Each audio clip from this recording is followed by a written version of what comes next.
Hey everybody, welcome to this week's video, which once again is coming off of one of the Ask Pete questions on the website, and this is the winner for the week, and it's about this. I'm going to read it right off my computer. It says, what do we do with the Great Commission? And this is that passage that ends Matthew's gospel about going to all the world, making disciples of everyone. Anyway, the question is, I've been raised in Evangelical and am still in that camp because of the community it provides and the faith framework that I can rely on. Okay, maybe I'm just scared to leave. First of all, don't worry about that. People have to be where they are, and those journeys happen when they're ready. I think you'll know. If at all. I mean, maybe the community is just where you find God. Anyway, that's not even your question, but I think it's a good point. Anyway.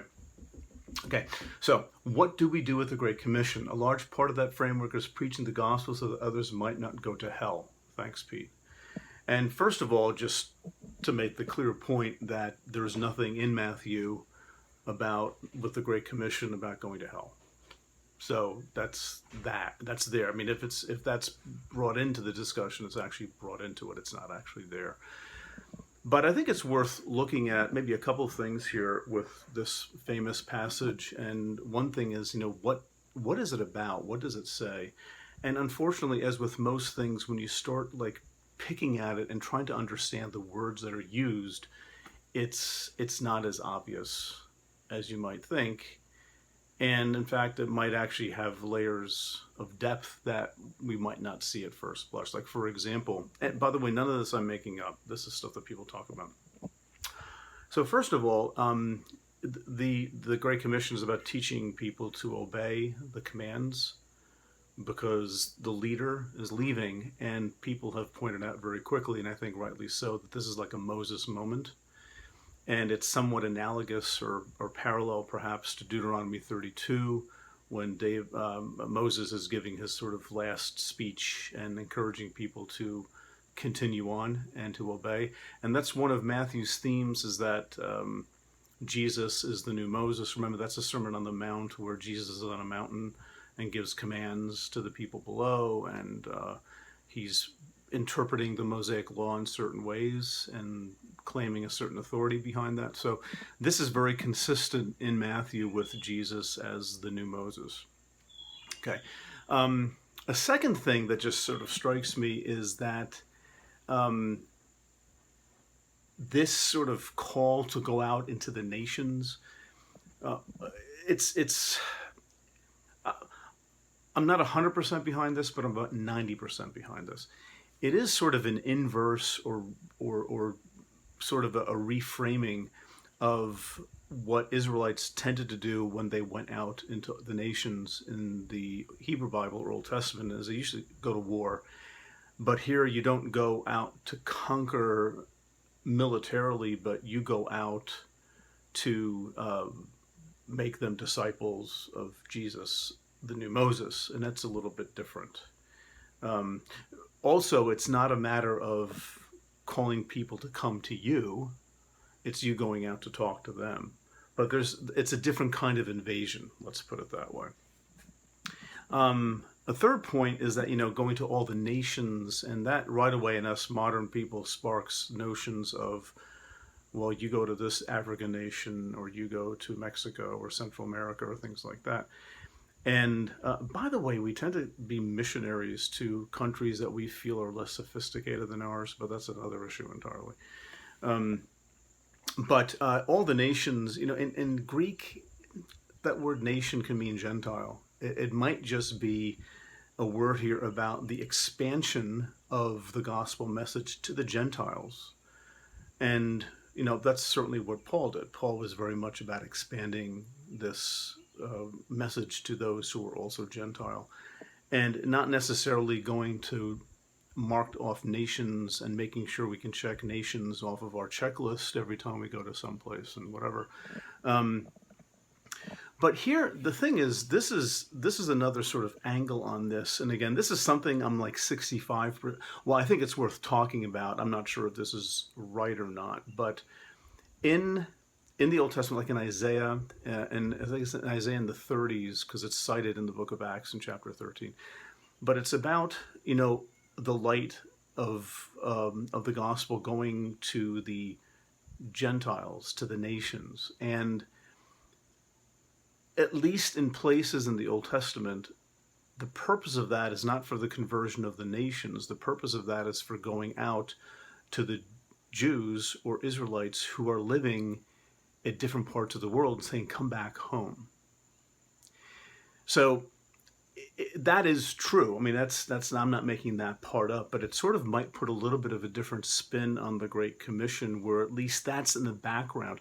So maybe, I don't know, this is taking that theme, but saying, okay, it's not only Jews who are among the nations that come home. Now it's also the Gentiles the Jews live among who also come home. Right. It's getting a little convoluted, but I always found it to be really interesting because, for the most part, the way that the Old Testament talks about the nations sort of confessing Jesus, I should say, but confessing Yahweh as their God, is just acknowledging that it's not necessarily conversion to Judaism or something, but it's more just acknowledging that Yahweh is the best God, and now Israel's back on top, right? And I think the Great Commission has been understood differently than that. But anyway, that's just sort of a big point.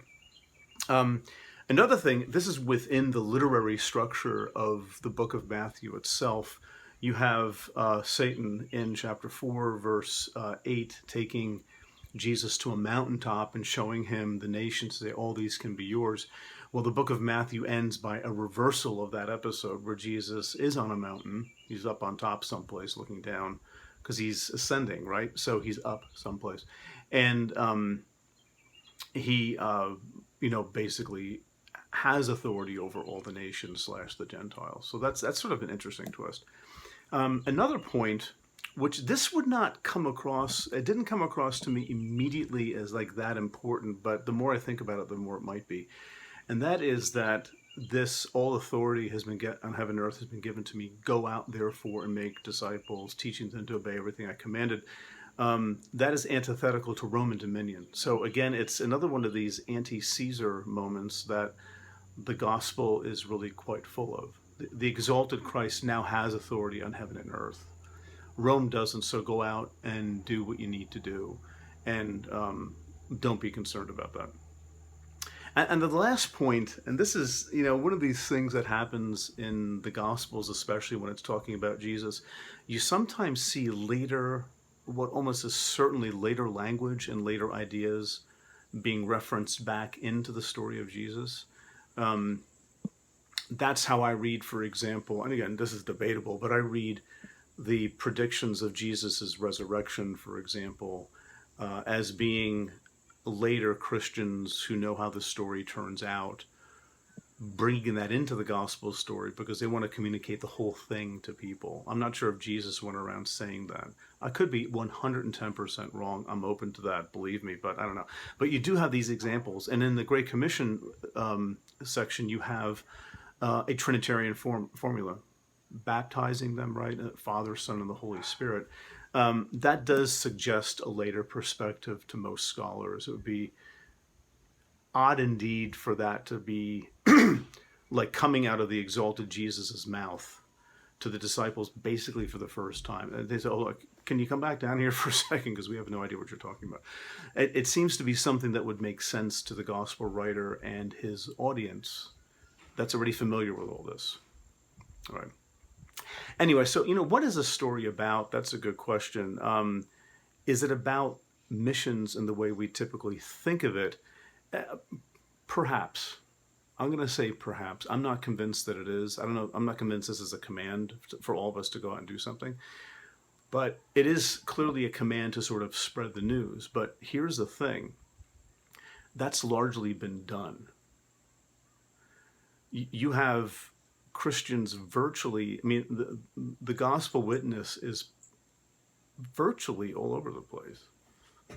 Well, there's this little village someplace. Okay, I know, but it's basically all over the place. It's been a success. I talk to missionaries and I read things that they that they write. Like Jamie Wright has this book, the worst missionary ever, or whatever, and others sort of talk about how they're missionaries. They go to Costa Rica or Venezuela, and lo and behold, you show up and you realize there are actually Christians down there already, right?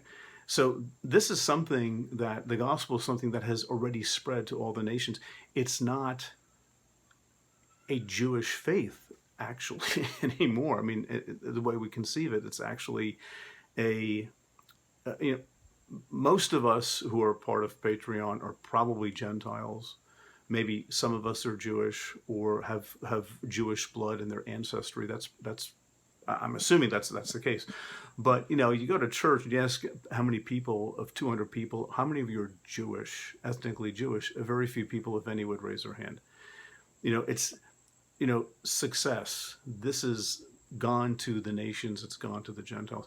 It's sort of like the book of Acts. At the beginning, the gospel spreads. The call is to spread the gospel from Jerusalem, and then in concentric circles from Jerusalem outward to Judea, further out to Samaria, that's the northern portion of the land of Israel, and then, quote, to the ends of the earth. And people take that too as a summons to missions work, but I want to suggest that in the book of Acts itself, that's fulfilled. That's how the book of Acts ends, because where is Paul? Paul's in Rome. Paul's at the ends of the earth, and now sort of a way to channel to different parts of the empire where he's talking to guards and other people, and they become Christian, and maybe they go out and talk to others.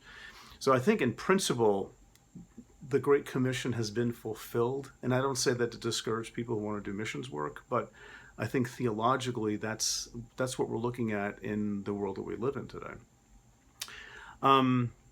So maybe looking at this, and this is my thought, I didn't get this from anybody else, but maybe part of reading the end of Matthew here is to see it not as, here's a command, what do I do? It might be just a time to step back and say, my goodness gracious, we live in a world and have lived in a world for hundreds and hundreds and even almost a couple thousand years where this Jewish religion, this Jewish tradition is now completely at home among the nations, even if every last person on earth hasn't heard of Jesus. I don't know if that's the goal, quite frankly. It's like it's out there, right? So that's good. And also, I'm going to close with this.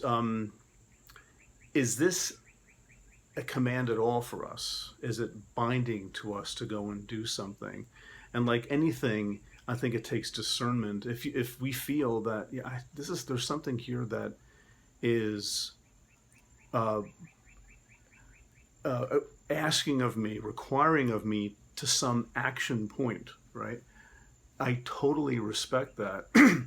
But the mission field might not be far away. It might be your neighbor. I remember, I forgot where this was. I think I heard Jen Hatmaker speaking once about this. It was just a really good moment. And she and her husband, years ago, before all this fallout she had, they were convinced they were supposed to be missionaries someplace, and praying, Lord, send us someplace. And then she got to know one of her neighbors who really needed a lot of help.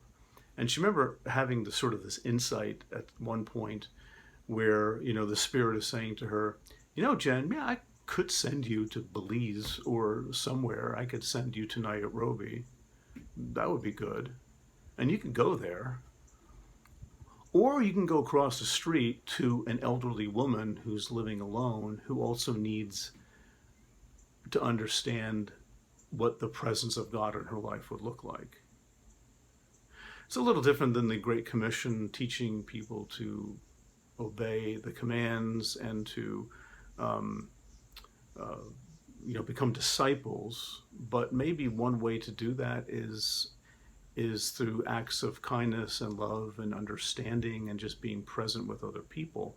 No, the end of Matthew doesn't say that, but that's okay, because rhetorically, contextually, historically, if this is one of these new Moses moments and things like that, I don't expect it to say everything. So in other words, I think we have to apply a little bit of discernment to these things as well and think about, okay, well, what might this mean in my context?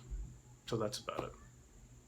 All right, folks. Well, listen, appreciate you as always pressing play and listening. And as I'm recording this, it's the early part of August, and we have some fun things coming up in the next couple of months. We'll be announcing them. Some really great fun podcast guests, and also a couple of things going to be shot your way that you might enjoy. We'll see.